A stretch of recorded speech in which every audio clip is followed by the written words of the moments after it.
Good morning to our viewers in Nigeria and across Africa. It's the conversation on TOS TV Network. And it's a bright day, beautiful Thursday morning here in Abuja, Nigeria's capital city. And of course, my name is Adesuwasi. And my name is Merciful Ajinamo. Good morning Nigeria, good morning Africa, and good morning to you, Adesuwa. Good morning, Merciful. It's good to see you. Good to see you too. I love how you smile in the mornings. Thank you. You're welcome. So you have a good night rest. Did you have a good night rest? I rested, yeah. Oh, okay. Unlike Sagri. Sagri never has a good night rest. He does, actually. He does. You never just see it. All right. With that, we'll bring you the quote of the day. And afterwards, we're going to be bringing you stories and developments from across Africa.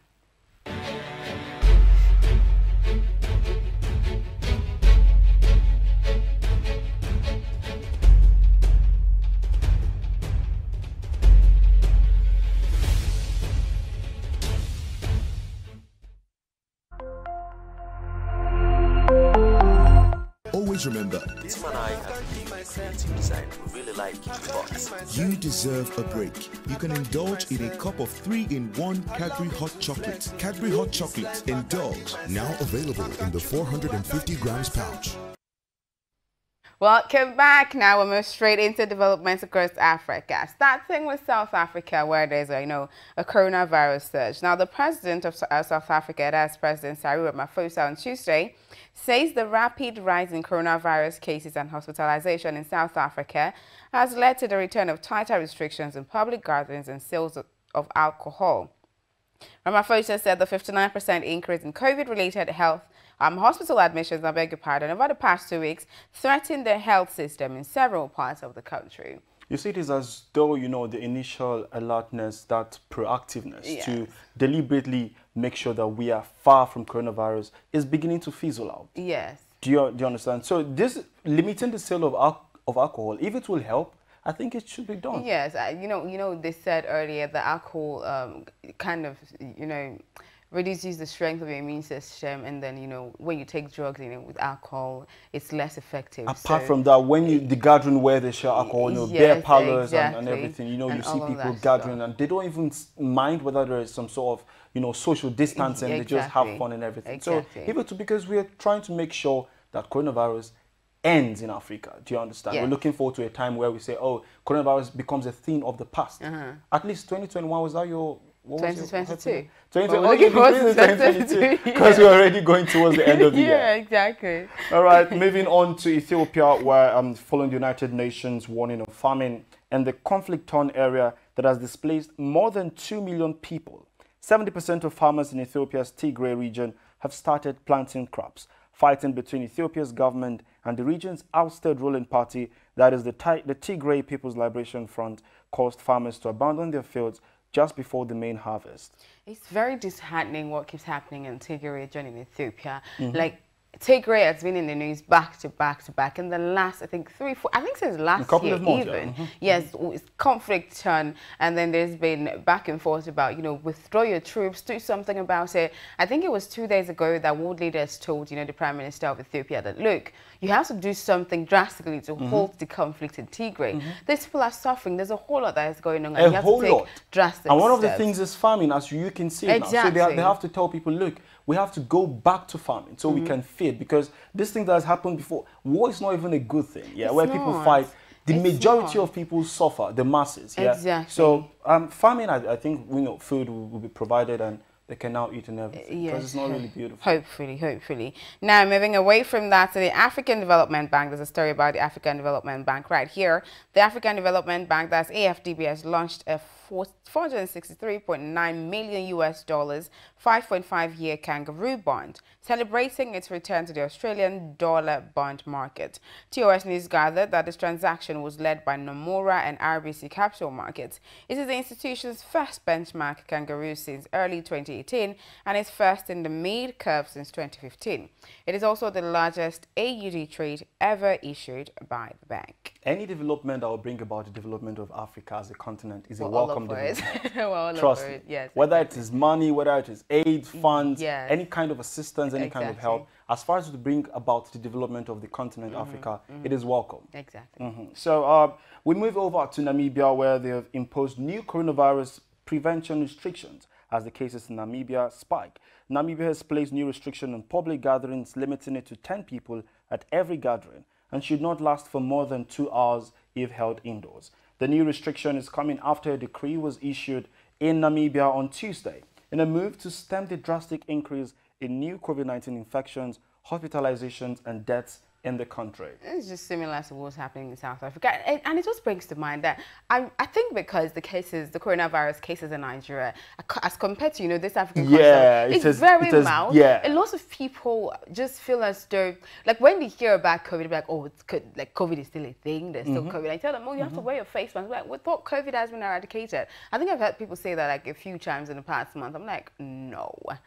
Countries are still battling COVID. Like you said, restrictions, prevention measures and everything have been drastically relaxed. People are just, I'm talking for here in Nigeria. People, because we don't see the spike in cases here, we don't see, the rising number in deaths and all of that stuff. So it's just natural for people to just relax restrictions and all that. At the first instance of all of this, we had issues with people not believing in coronavirus. Yeah. So there has to be this, sensitization that, look, this thing does exist. It is killing people. And, people started to believe, and gradually, now that the number of cases are reducing in some African countries, people now, okay, we did not believe in it before. Now it's not, it has never happened. If it has never happened to you or your family member, doesn't mean it doesn't exist. It does exist. Yeah, it does exist. But another thing is, since travel restrictions have been lifted, travel bans and all that, because countries have started vaccinating, citizens and all that stuff. So you just need to show, oh, I've been vaccinated, and then you're allowed to go wherever you're going. I think that's,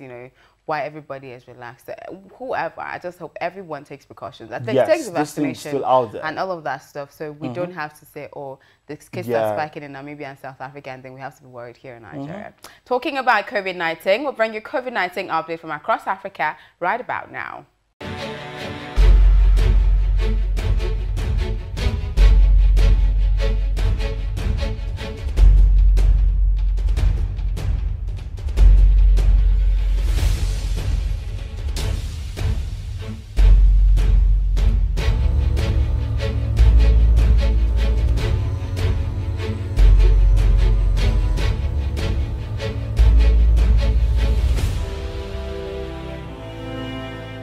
TOS TV Network mobile app is now available. You can now catch up on our breaking news, stream our programs live,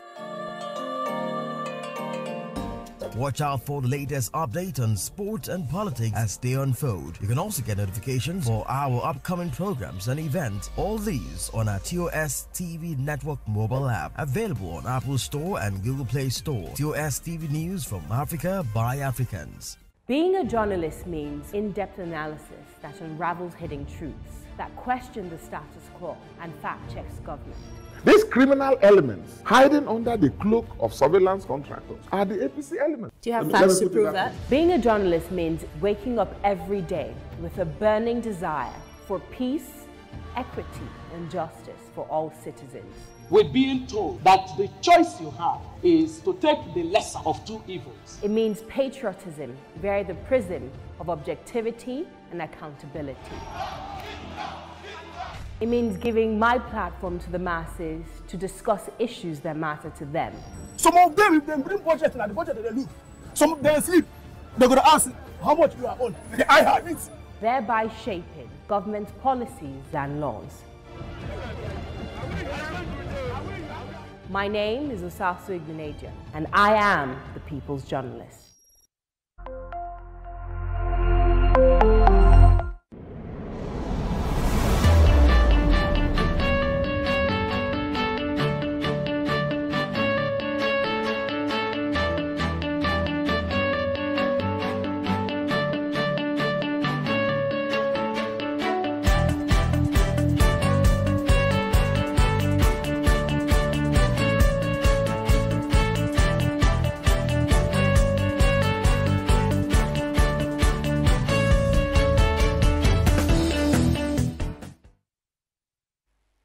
It is still the conversation showing on your digital first Pan-African news network, TOS Television. And don't forget, you can always be a part of our social media community. Follow us across all our social media platforms, across Instagram, Facebook, Twitter, and also live stream our programs on our website, www.tostvnetwork.com. TOS.com. And if you have not subscribed to our YouTube platform, make sure you do so you do not miss out on all of our amazing content, including The Conversation.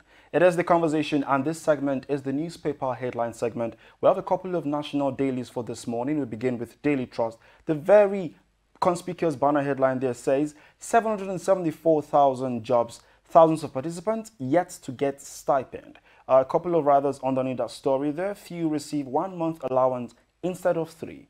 We were shortchanged, paid in cash, and banks delaying payment. That's coming from the NDE. We have some sort of a graph right there, the picture of the day, and underneath that we see after 25 years, INEC creates 56,872 new polling units. And that can be found on page 31 of the Daily Trust. And we have a couple of other stories right there on the front page of the Daily Trust newspaper. Get yourself a copy and read on them. And let's look at the front page of the Daily Times newspaper, starting from the very top there. President ill-advised, no grazing routes law.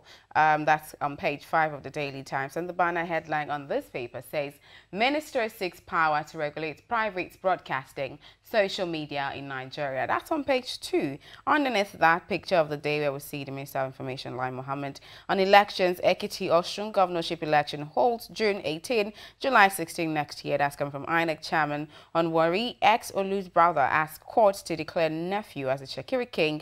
And on World Bank report, Buhari lied, Nigerians hit by worst poverty, says PDP. We move over to the Nigerian News Direct newspaper. From the very top, talking about elections, INEC removes polling units from shrines, palaces, creates additional 56,872 polling units that can be found on page 3. The very conspicuous headline there is passage of PIB bill will stop downstream problems. That's coming from Ipman. And then just the story underneath the picture of the day there, fresh borrowing, Naira devaluation to push Nigeria's debts to 38 trillion naira, and that's coming from analysts as they back the minister. That can be found on page 13 of the Nigerian News Direct. Moving over to the Business Day newspaper this morning, starting from the very, gaping headline. That's the banner headline. What Nigeria can do in 3 to 6 months to soften inflation. Then beside that one, more businesses adjusting to Nigeria's deepening poverty. That is it for the Business Day newspaper this morning. Yeah, I like to say, like we always talk about things concerning the elections and everything. The 2023 elections is just by the corner. Trust me, it's just a few, I would like to say a few months, because before you know it, we're already in the elections and everything. So INEC, we have more polling units, according to what the newspapers are saying. We have thousands of extra additional polling units. But my concern is the issue of accountability, transparency is still what Nigerians need. Yes, but I just think this is just, because I think a lot of persons have been clamoring for set up more polling units. There are places, especially in rural communities, where we don't even have polling units, where we don't even have people, so people cannot even go out to vote because there's nowhere to vote. Do you understand now, that? The direct translation of setting more polling units means you have to need more security personnel. Yes. Do you understand? So if people, we already have the number of polling units we have that we have used, the last elections that happened, and there was a record of, so many issues when it comes to security, and people were like, oh, this was not safe, this was not smooth and everything. So when we have more polling units, we will need more security personnel. Yeah, I do hope, like I think I always said that, I do hope that they're looking at, because we all know the security situation that Nigeria is faced at this point. At the moment, and we're hoping that it dwindles before the 2023 general elections. But if it doesn't, not just the 2020, because I do know there's some states in Nigeria that are conducting gubernatorial elections, at some time in the year. So I do hope that before then, measures are put in place to ensure that lives are not lost because they are trying to exercise their franchise. And that's the priority, if you ask me. Safety of lives and property. Exactly. But also, we have to also, decide who are next. Yes, and ensure that every Nigerian who has, who is of voting age exercises their franchise, so they can say, look, I chose my leader at this point. I think that's what we're all looking forward to, that young people, everyone can be a part of the electoral process and part of all of that. We So cannot we're not just overemphasize the sitting down and importance say, of that. oh yeah, you guys picked the president, so you guys deal with it. We all feel the brunt of it. Especially now in Yes, this era where people are looking at what is happening. Yes. So you have a chance when you have your voting age, you have a chance to make a difference. Yes. You have a chance to make a change. Yeah. So if you're of the voting age, you can go out and cast your ballot and everything. I mean, and you who can knows? decide One who vote becomes could make all the president. difference. That Of course, definitely. And that's what we have for you for the newspaper headline segment of the conversation. We'll take a short break now, and when we return, we'll be taking you through the big story.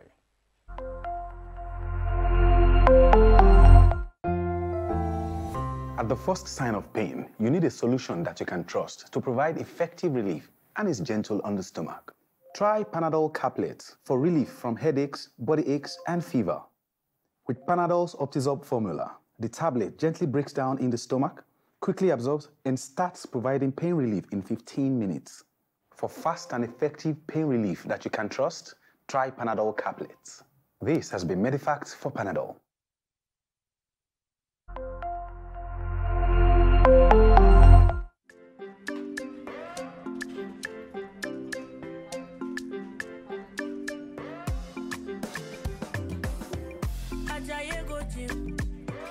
You won't go shake your body. Instead, they make it calm down. Eat a farm say sabi. You want to grow 6 packs in a day. I beg you not to pass your power. You want to show yourself, oh.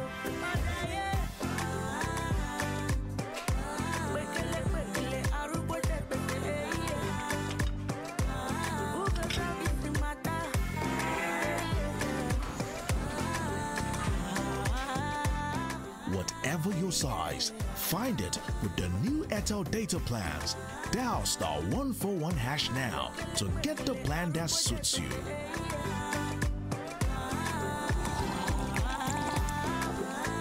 Airtel, the smartphone network.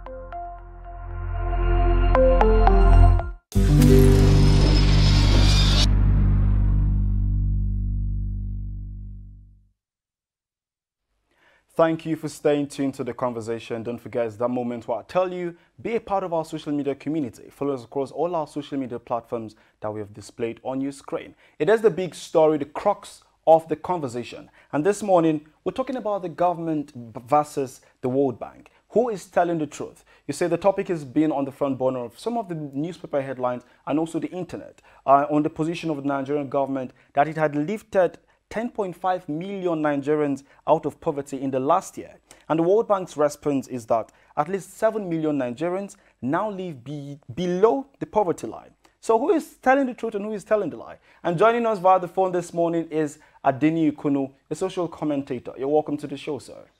Thank you very much. I appreciate you. How are you doing? Good morning. How do you do as well? I'm fine. Good. Yes. What is your assessment of the government's announcement that 10.5 million people now live above the poverty line?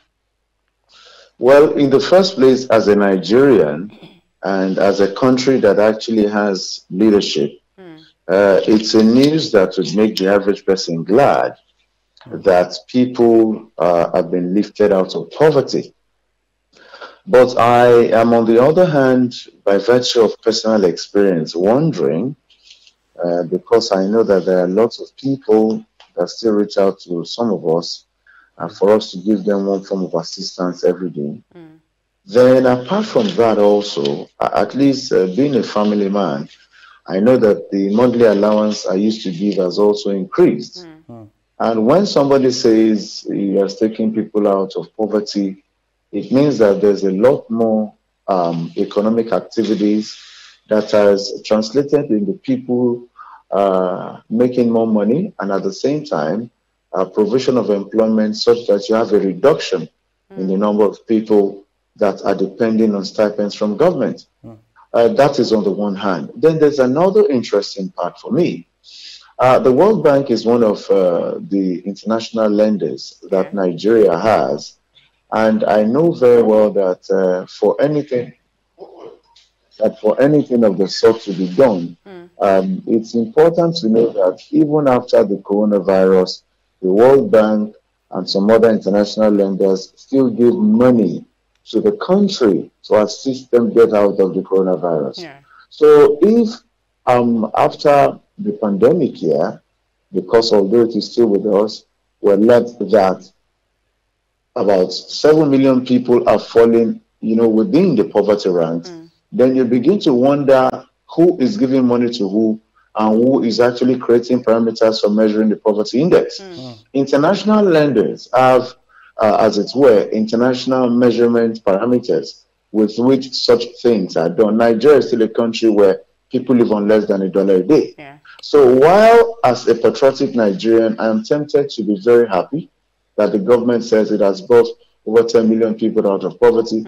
Another thing for me is to ask, what are the things the government has done? Because unemployment is over 30 million Nigerians officially are not employed. And that is official statistics. As a matter of fact, the report that Dr. Yemi Kale, the statistician general of the country, brought out for the last month was queried by somebody in government, that is the Minister of Labor and Employment, because the statistics doesn't seem to reflect, what government wanted. And the World Bank also raised an issue that they'd like to know what parameters is being used by the statistician general. So there's, in the first place, there's a form of confusion within the ministers and, of course, those who head the agencies of government within the administration. Then on the other hand, the international lender itself perhaps is concerned. Maybe the measurement statistics put in place doesn't quite reflect the actual thing that is happening. As a result of that, that was queried. So I really think that government must understand that we remain patriotic Nigerians that love this country. We don't want this country to go up in flames. But one thing that is also there, which we must acknowledge, is government must be very sincere. When you say you lift people out of poverty, you can't give people 5,000 naira to actually quench their hunger and say they've been lifted out of poverty. Yes, it is one of the initiatives of government, but you do not empower by only feeding. You empower by ensuring that employment is created such that those persons are also able to stand up and also extend their hand of financial and material support to people. So it is needless for government to begin to really talk about there's no need for government disputing. Now, let me give you another picture. Please listen, my dear. One of the reasons that made me fault emphatically the statistics of government is the last census we did in the country was 2006. According to the guidelines, we're supposed to hold a census every 10 years, which accommodates, well, new births, accommodates those who are employed and those who are not employed. So the statistics the government got is still something that is surprising to me, because I expected that government would really get, would be serious about the census, because the population census is actually helps to create the data that is needed for you to be able to make provision and plan for the people of your country. So a situation where the government doesn't have even the actual figures, the estimated figure of 206 million is what we're dealing with now. Government has not had the proper figure by virtue of deliberate census to ascertain the number of Nigerians. So when the government tells us that it has lifted people out of poverty, but you do not even know the actual number of the population of the country, how do you arrive at such figures? Mr. Adeni, so, yes. But is it possible, though, that both the World Bank and the federal government in Nigeria are both correct with their figures? Is it possible that even though, the World Bank says 7 million Nigerians have plunged into poverty in the last year, the government actually did leave 10.5 million Nigerians out of poverty? So we have people coming out and then people plunging into poverty. Is it possible? Well, let me say this. When you do research, there's always a context for every research done. For instance, if I'm to do certain researches amongst bus drivers, I wouldn't go to the universities to do that. I'll go to the streets. I'll go to the bus stops. So then when we also do more or less like ascertaining certain levels of things at those areas, you really need to choose the place to do it. Okay, let me say this. If you're talking transportation, you have to actually do a delineation or properly do a subcategorization. When you talk about transport generally, you now come down, you're talking about road transport, water transport. Are you talking about road transport? Are you talking about air flight? Are you talking about flight rather? So you have to do a categorization. So when government now talks about, okay, we've gotten these people out of poverty, where did you actually make attempts? What are the things you've created? I know that this administration has some initiative that, of course, supports business. And I know that even after the coronavirus, there was a provision made for the Central Bank of Nigeria to actually give support to people who perhaps want to own businesses. But there's another thing. What areas of the country did you actually undertake such venture? Because when you're talking about getting people out of poverty, it is not only maybe in the southern part, you have the northern part. In fact, statistics show that because people up north have less education, especially children, out of school children, it means that you have to pay attention to those areas. But now, the areas where you perhaps told us that you're paying attention to is still not contributing to the internally generated revenue of government. For instance, now let me give you another angle to this. In Nigeria's 36 states and the Federal Capital Territory, only 2 states are able to survive without the monthly allocation given to them by the Revenue Mobilization and Fiscal Allocation Committee, and that is Lagos State and Ogun State. So when you say you have lifted people out of poverty, but you still have over 33, 34 states that are living below the poverty ladder, then tell me how the statistics is arrived at. I love my country, but these things I've said, I've referred to facts. The thing I just said now are facts of the government. So I'm saying that when you say you lift people out of poverty, I think there should be a dossier that some of us who are researchers are able to ascertain, through which we're able to ascertain that indeed certain persons have been lifted out of poverty and certain steps are going to be taken. So the angle is this.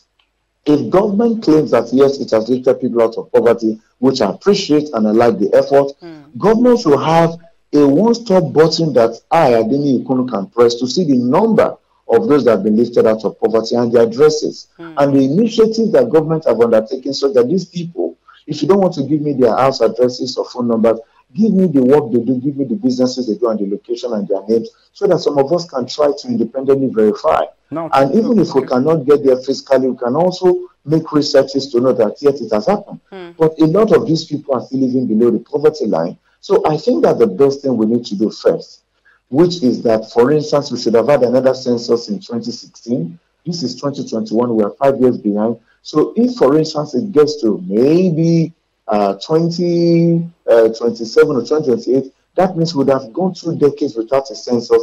Then government should explain to Nigerians how government plans without having the statistics or raw data to work with in making provision and policies that will help develop the country. Don't you think there are other yardsticks to measure, to get all of the statistics, talking about verifying the objectivity of the statistics being carried out and how long we have done the census before now? Because you did say, based on the Nigerians' individual's opinion, they have some KPIs they use to measure if someone is below the poverty line just within their group, within their locality. Don't you think there are other measures that the government can use to get the statistics and get it carried out? Okay, thank you very much. Please let us understand that when we talk about people being lifted out of poverty, I like us to understand the universal implication and meaning of that expression. When you are lifted out of poverty, 2 things happen.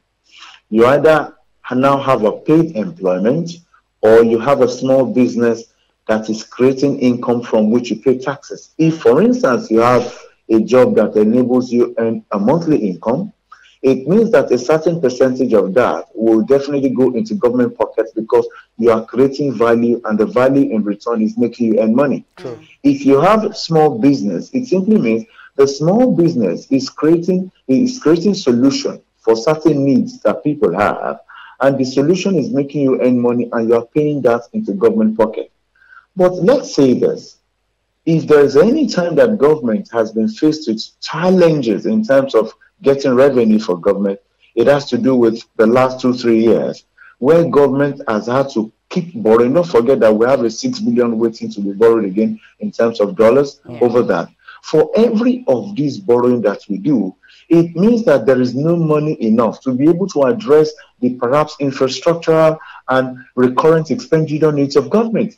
So if, for instance, we have enough money, maybe people are employed enough and taxes are coming in as they should, and of course, the respective natural resources we have are put to optimal use, then we will not have so much problem that results in going to borrow. So when you lift people out of poverty, it in turn helps you increase what you're able to measure. And let me tell you, the entire value chain of getting people out of poverty in terms of the analysis must also incorporate the people that you have lifted out of poverty what are they able to do in the short term, in the medium term, and the long term, such that we can monitor the progress that they've made and see the contribution to bolstering the economy of the country. So when we only hear that over 10 million people have been lifted out of poverty, but we are not able to measure how much they've added to the economy that lifted them out of poverty, they will begin to wonder, did we actually do a perfect job in that regard? Okay. Because so that is also another thing. This is not castigation, but we are talking real analytics now, and that is why we have brought it to the level we have brought it. So government should... Mr. Daly, I'm sorry, we have to let you go at this point. We're really out of time. Okay. Okay, thank you very much. Thank you so much for joining us on the show this morning. Thank you for your view on the I appreciate it. Thank you. Thank you. And thank you for joining us on the conversation this morning. Like I always say, the conversation comes to you every weekday, and that means we're going to be back here tomorrow. But before then, you should be a part of the TOS TV community. Follow us across all social media platforms. That's on Facebook, Twitter, and Instagram. And of course, subscribe to TOS TV Network on YouTube. You can also stream the conversation and other programs on www.tostvnetwork.com. My name is Adesu. I'll see you. And my name is Merciful Lajinmo. Thank you so much for watching. Have a wonderful day.